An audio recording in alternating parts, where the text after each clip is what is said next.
mandala is very traditional, but I don't do traditional. It doesn't work for me. I do more contemporary and adding this and all that.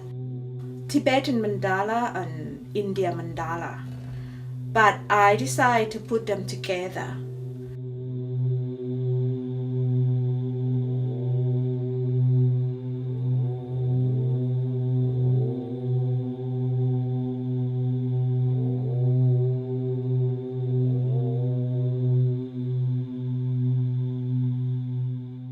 I do believe most of my work is waiting for someone. And every time I do the work, I always think there is someone waiting for it.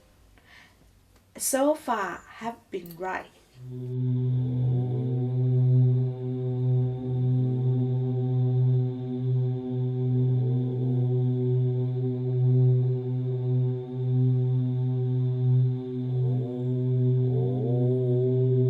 I absolutely adored the idea of what she was doing. I thought it was profoundly interesting. They were paintings which were not only surface beautiful, but also had layers of meaning. They all have a background of intention which in a way would feed the painting and come out of Jep's comprehension of what she was doing. Everything she said about it made me think that it was both visually interesting and actually spiritually interesting. So I suppose, cheekily, I asked if she would do one for me. To have an artist ask me to do the painting, which is immature like me, for her, I said, yeah, I got to do the best.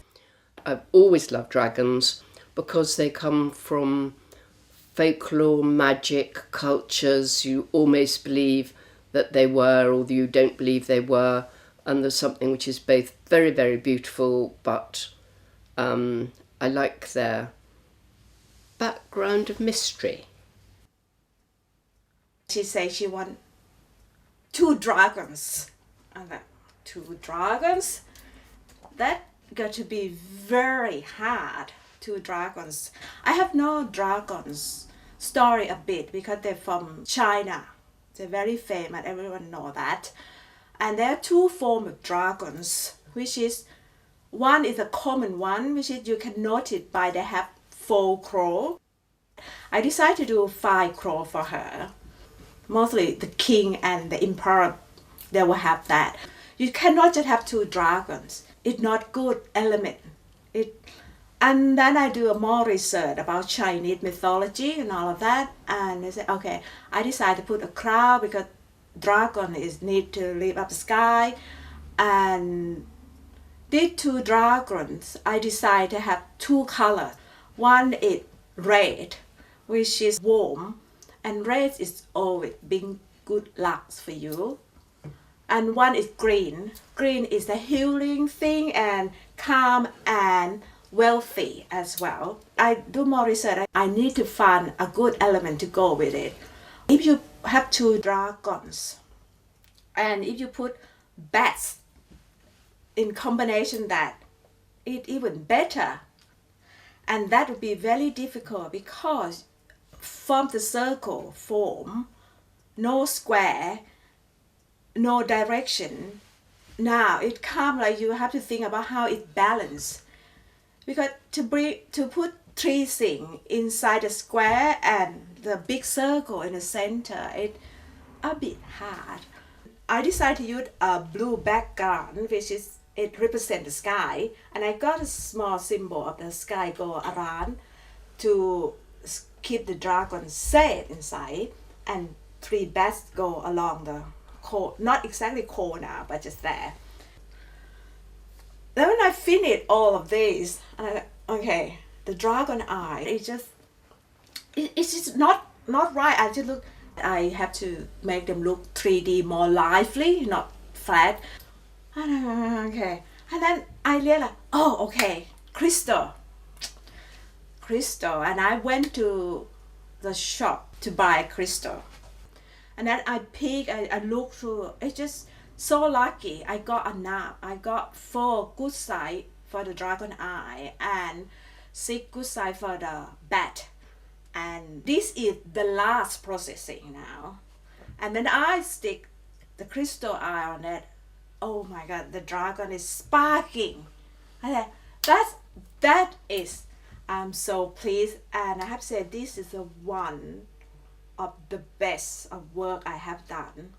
There's nobody who hasn't come and been, one would say, definitely entranced, fascinated and admiring.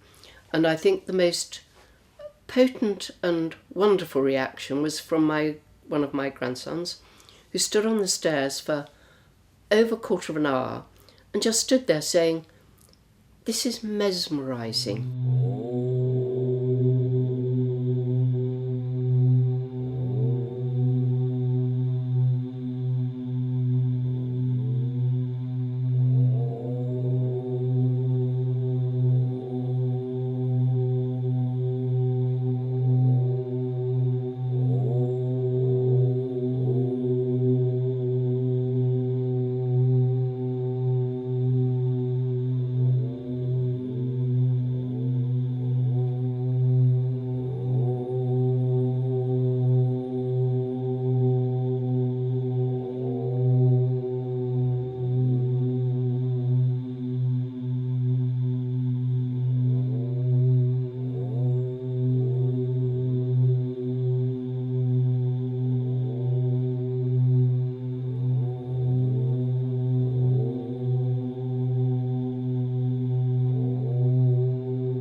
Most of my work is someone else's story, not mine.